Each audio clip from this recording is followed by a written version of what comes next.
Pro Group Management. Workers' comp that works for you.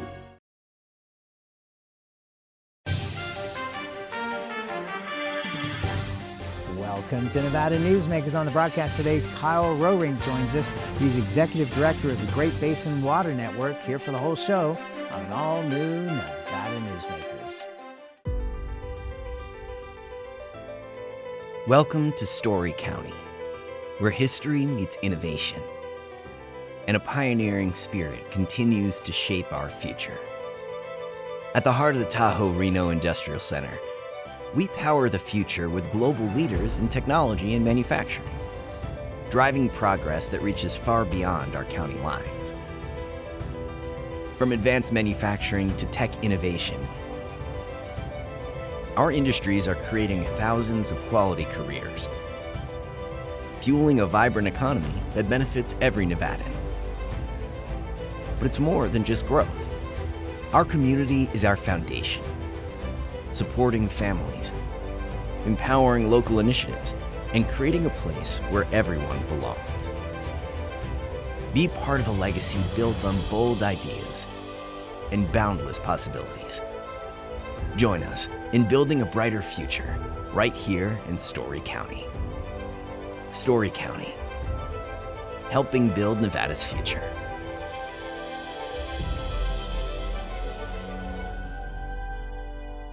The new year is bringing new ways to win big during the $175,000 Winter Wonderland giveaways at Tamarack Casino. Win up to $5,000 in cash every week and a top prize of $20,000 in cash during the grand finale drawing. Your good times are at Tamarack Casino.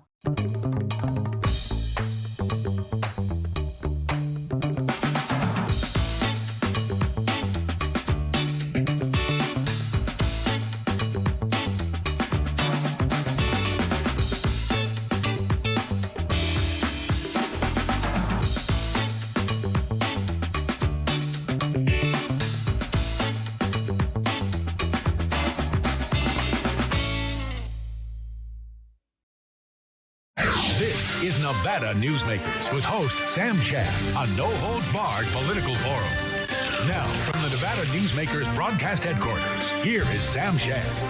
And back on Nevada Newsmakers, we're always pleased to welcome back to the program Kyle Roerink. He is Executive Director of the Great Basin Water Network. Pleasure to have you back. Good to be here. So it's quiet time in the water issues for the Colorado. Right now, as we speak, there are meetings going on in Las Vegas. Please fill us in with the latest.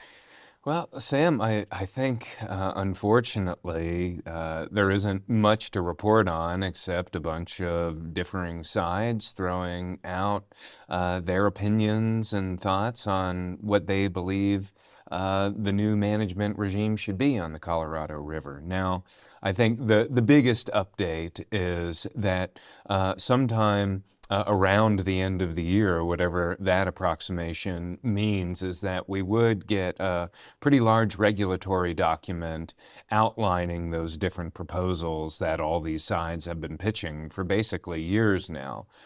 We are hearing that this document will be released by the Trump administration sometime soon. We're hearing that it'll likely be a 45-day public comment period on a document that'll really span thousands of pages, most likely, if it's similar to what the last round was. So that'll be some light holiday reading, potentially. But what that really implies is that there, if that document does come out, there will be a decision made by the Trump administration sometime within the first or second quarter of 2026. Isn't it supposed to be like February? Yes, there's also been a February deadline, and that's the thing. We've been playing the deadline game for a long time. Really, in reality, the deadline that I've gone off of, the existing management framework, in reality expires on December 31st of this year.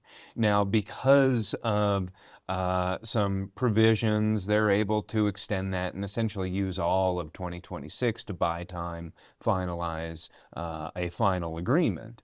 So, it's all clear as mud, but really, what are we talking about? We're talking about how to manage a limited supply of water where, the top scientists in the nation are telling us there's going to be less in the future. So how that management is undertaken, that's the real challenge, especially when you have states like Nevada, California, and Arizona, to their credit, which have committed to using less. And then you have other states like Colorado and Utah and Wyoming and New Mexico that are absolutely committed to using more. Okay, so also a part of that is that the upper basin states, and for those that are not aware, and they can certainly read, volumes from what you have produced, and the Review Journal has done a terrific job of covering this story as well.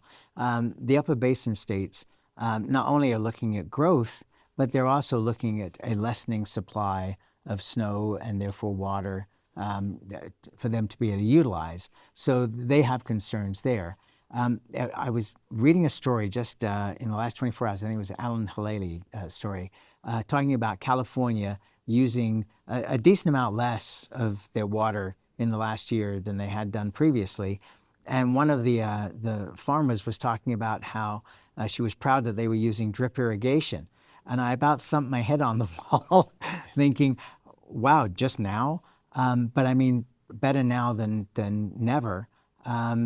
It just seems that in the past, and we've been covering this for 20 odd years now, starting out with Pat Mulroy, there always seemed to be the overview of the government, but at the same time, the water managers for the individual states were trying to work together to get things done that didn't require this overarching government, hand on it. Do you think that is still the case, that in private those discussions are occurring, or is it really what we're seeing in public? Because invariably there's the public side and the private side. Yeah. I think what you have described was the de facto way that business was done for a long time on the Colorado River system. For example, in the development of the current management framework, what we casually described as the 2007 interim guidelines. Those guidelines were basically the result of the 7 Colorado River Basin states getting together in a room, hashing out a framework. And that happened as the result of, some might remember, the past Secretary of Interior, Gail Norton, really just told everybody, get in a room, figure it out. Right. And so that happened, and they did figure it out. And now the federal government released back then, 20-some years ago, they released a big document, a giant environmental review, and they had the state's plan, and they had other plans, and a conservation plan, and ultimately it was the state's plan that won the day. The interesting thing is that when you look at what the state's plan ultimately was, like when you see what the hydrology was, and then you compare that to with like what was predicted, the hydrologic scenarios that we saw were in like the 10% of likelihood. And so that has made me scratch my head a little bit, like, well, what is the wisdom of the states when these people get together, when these, like, the most powerful people in the river system get together and hash out a deal? How accurate is it going to be? What are the odds going to be that what they're saying is likely to happen actually happens? Are you saying that water planning in this manner is kind of like putting baccarat into the state government as a funding source? There's always a great deal of uncertainty in any government proceeding. And that uncertainty is magnified when you talk about water management, water predictability. Some of the best models that we have, for example, that are made by the USGS, the gold standard, come with a margin of error of like plus or minus 35%. Holy moly. And that's the gold standard. So uncertainty is what this is all about. How do we manage uncertainty now, and how do we manage uncertainty moving forward?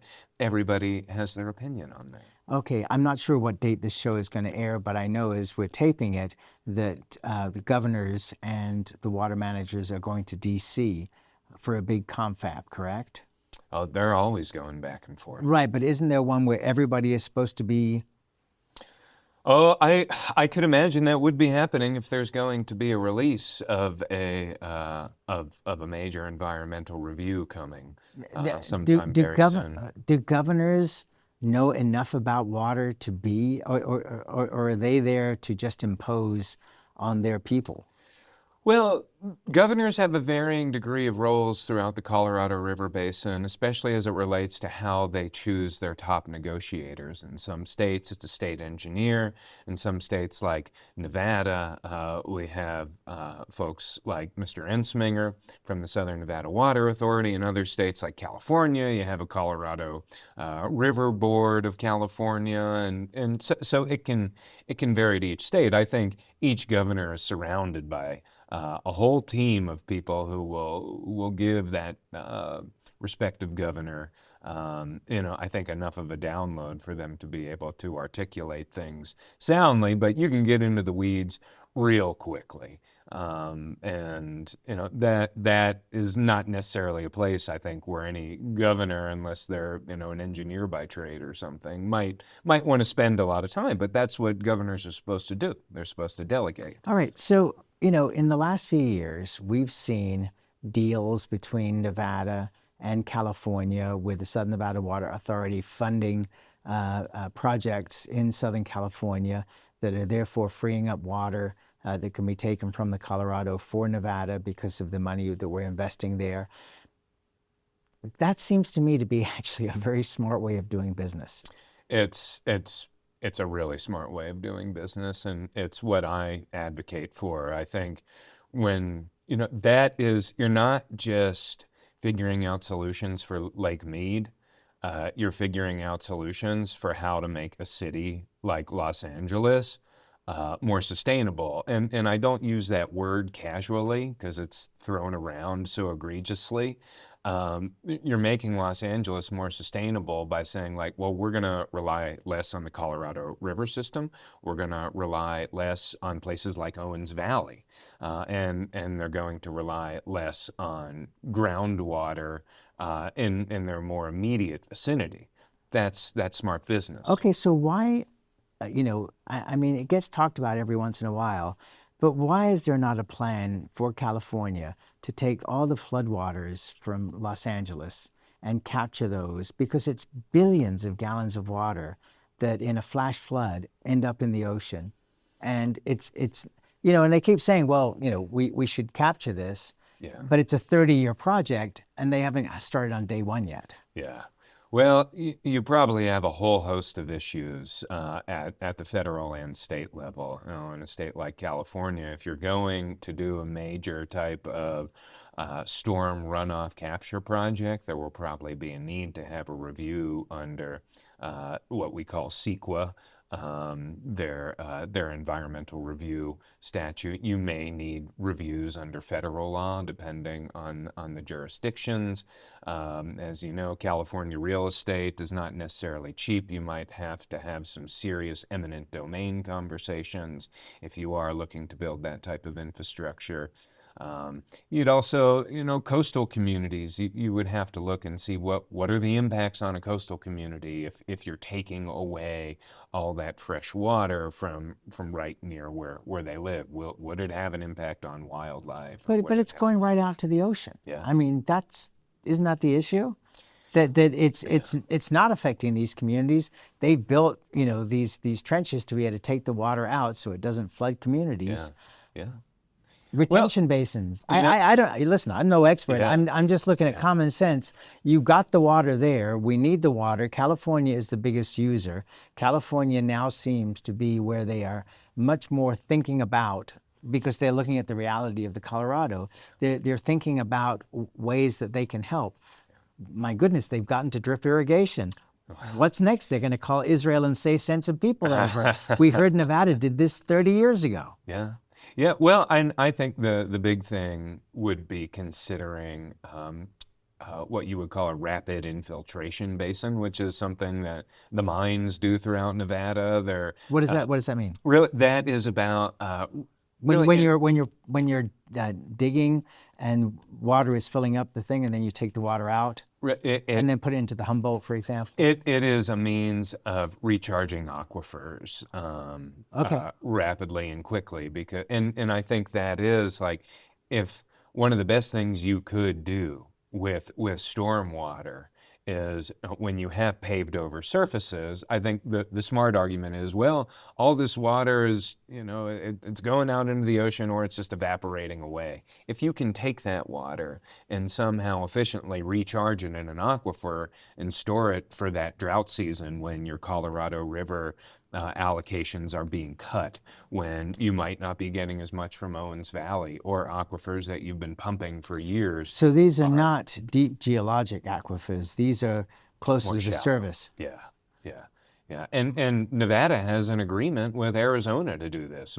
This is Because we save water there. We store water there. It's Nobody happening talks about that. It's happening all over the place. And yeah, I think California can do a lot better. And again, the great irony of Kyle Roerink representing the Great Basin Water Network, who was at one time suing the state of Nevada and suing the SNWA over this, I can say it proudly, is that the other states need to be following Nevada's lead.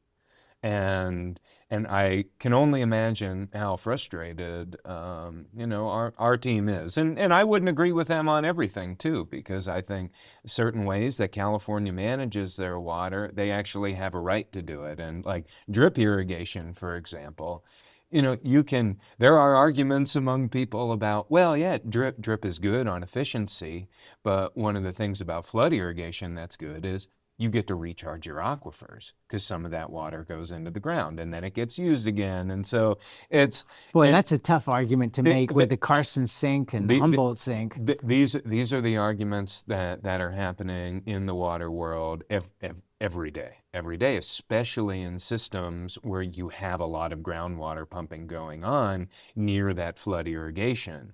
It's a way to recharge what you're using from your pumping. Are we doing that on those two rivers? That you'd have to look at every permit, but there's flood irrigation going on every river system in the state, and so that does bring certain types of benefits when you also have a lot of pumping. Like I was talking to somebody in the Humboldt River system just the other day, and he's one of the few flood irrigators left. It's not that much water, but you look downstream of where this person is, and it's all center pivots used with groundwater. So it's complicated, Sam. It's clear as mud. Clear as mud. That's the second time you used that. I'm gonna have to write that down. We'll be right back with Kyle Roerink after this.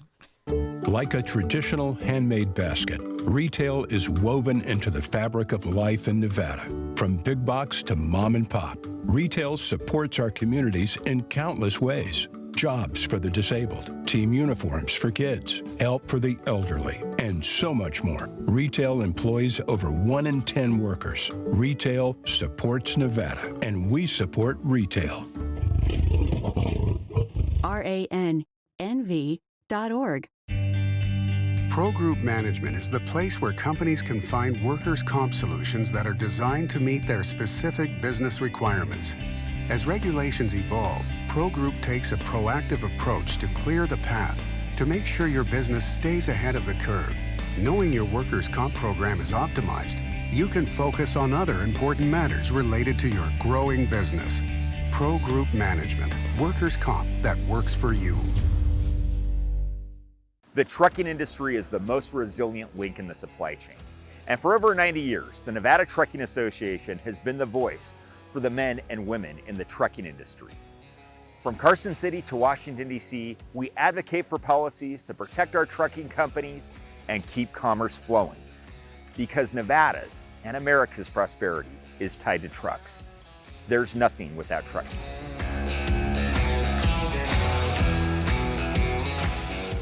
The Nevada Builders Alliance has been protecting the interests of the construction industry for over 50 years. Our programs save members thousands of dollars every year and allow them to provide much-needed benefits to their employees. Our industry also allows Nevada to grow. If you're thinking about a career in the construction industry, reach out. And if you haven't thought of a career in construction, what are you waiting for? We are the Nevada Builders Alliance. This is Nevada Newsmakers. And back on Nevada Newsmakers, we continue our conversation with Kyle Roerink. He is the executive director of the Great Basin Water Network. You brought up the state water engineer. What in the world happened? Well, there's, I would say this, the leader of the Department of Conservation and Natural Resources under NRS Chapter 532 has the discretion to remove a state engineer at his whim. And I think, there's the argument you could say, things have run its course, but then there's the argument that you could say that there were a lot of powerful interests that were not happy with the current leadership, or the now past leadership of the state engineer. And I think, what this state engineer did that was in many respects, building off of some things that had happened, but was unprecedented, was really getting ready to clamp down on issues of conflict. And what do I mean by conflict, Sam? What I mean by conflict is that when you have some people who are entitled to get water and they're not getting water, but other people who are maybe junior in use, and I describe it as senior, the totem pole of the priority doctrine. Some of those people were getting water. There are also conversations about who may or may not get water in the future and how would that work. And there was a certain vision in place, and I think some folks were concerned about that vision, and so political appointments never last forever. They are not like diamonds usually, especially as administrations change. But now a movie illusion. Yeah. Do you want to name any names? Well, I think as it relates, this really, I think you could say, really was related to the Humboldt River, at least most recently. So who are the major interests on the Humboldt River? Well, you have county governments, but you also have the mining industry. And you also have a number of you could call them, entities that are buying up water for Winnemucca Farms, for like Winnemucca Farms and Water Asset Management. It's a hedge fund, and there are a number of other businesses like that in the state, like Vidler, which is now owned by one of the nation's largest publicly traded home builders. So, there are a lot of those interests that have, from what I've heard, that had kind of put a target on Adams' back over the past year especially. But I think there are other grievances where, industry wants applications approved faster. And I totally understand that. But at the same time, it's just like, well, where are you making your applications? And what are the interests that the state has to consider as it relates to water availability, conflict, and the public interest when the state has to approve permits? And so it's just like, the state is constantly thinking about, when it makes a decision, are we going to get sued over this? And the problem for the state is it's not just like somebody who protests a permit request from a mine or a big industry. The mine or the big industry could also sue the state if the state makes the wrong decision in their eyes on an application. So darned if you do, darned if you don't. All right, let's take another break. More with Kyle Roerink after this time out. Ring in the new year with newfound cash during the New Year Cash Extravaganza only at the Carson Valley Inn. Win up to $7,500 in giveaways every week. Then win big with $10,000 in cash and free play during the grand prize party January 31st. Start 2026 with a bang only at the Carson Valley Inn. You're in trouble with the law. It's easy to think you'll lose everything, but there is hope. I'm attorney Orrin Johnson. Your first step is to hire a serious attorney with the experience to successfully navigate the legal system for you. Sometimes hope means addiction treatment instead of jail, and making sure you're treated fairly. Sometimes hope means fearless trial attorneys who will stand up to the government when they get it wrong. Call or text Orrin Johnson Law. We'll make a plan. You'll take back your life. As you know, Reno is booming. Toll's development company is helping it grow with insightful design and development, building community with every project, adding beauty, adding excitement, emphasizing our shared humanity. Reno is becoming bigger. Toll's development is helping it become better, more livable, more enjoyable. To learn more, go to tollsdevelopment.com. tollsdevelopment.com. For 50 years, Nevada Heating has been keeping people comfortable in their homes. At Nevada Heating, call the Do It Right guys and get the heat back on today. Call us today and we'll fix it today. That's the Nevada Heating way. Why freeze for days on end when Nevada Heating can get your furnace fixed today? Call us today and we'll fix it today at 323-5585 or schedule us on our website at nevadaheating.com. Meet Nevada Health Link, Nevada's official health insurance marketplace. Your link to savings, selection, free assistance, and name brand health insurance, where 90% of enrollees lower the cost of their monthly premium. Everyone deserves access to quality health coverage, no matter your income or family size. Visit NevadaHealthLink.com. A few minutes could save you hundreds of dollars per month. Nevada Health Link. Our plans are made for your plans. This is Nevada Newsmakers. And back on Nevada Newsmakers, we continue our conversation with Kyle Roerink. He's the executive director of the Great Basin Water Network. Thacker Pass was having issues with water with a rancher. That seems to have been resolved. Was it resolved the old-fashioned way?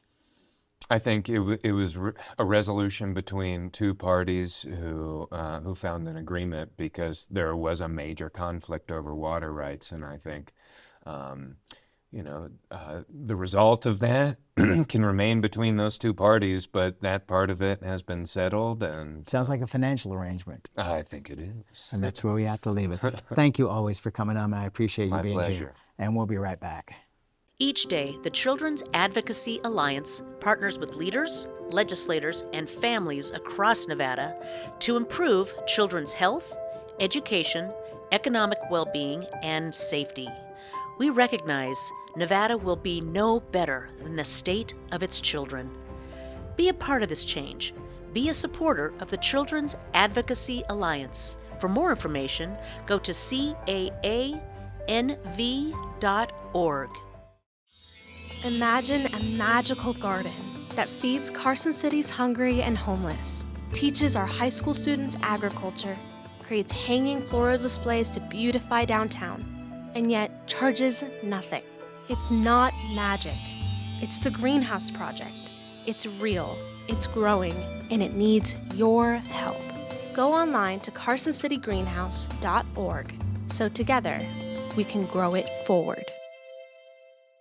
Welcome to the Ahern Boutique Hotel, where luxury and warmth come together in the heart of Las Vegas. We take pride in offering a one-of-a-kind experience for both locals and tourists. Join us for handcrafted cocktails and an unforgettable experience. Joel's Chop House, the perfect place to savor views of the Las Vegas Strip. Satisfy your cravings at the Ahern Chocolate Shop. No smoking, no resort fees, and the parking is always free. The Ahern Luxury Boutique Hotel is your home away from home. Check out our archives section on NevadaNewsmakers.com. Great interviews going back as far as 2002. Really worth watching. We'll see you on the next broadcast.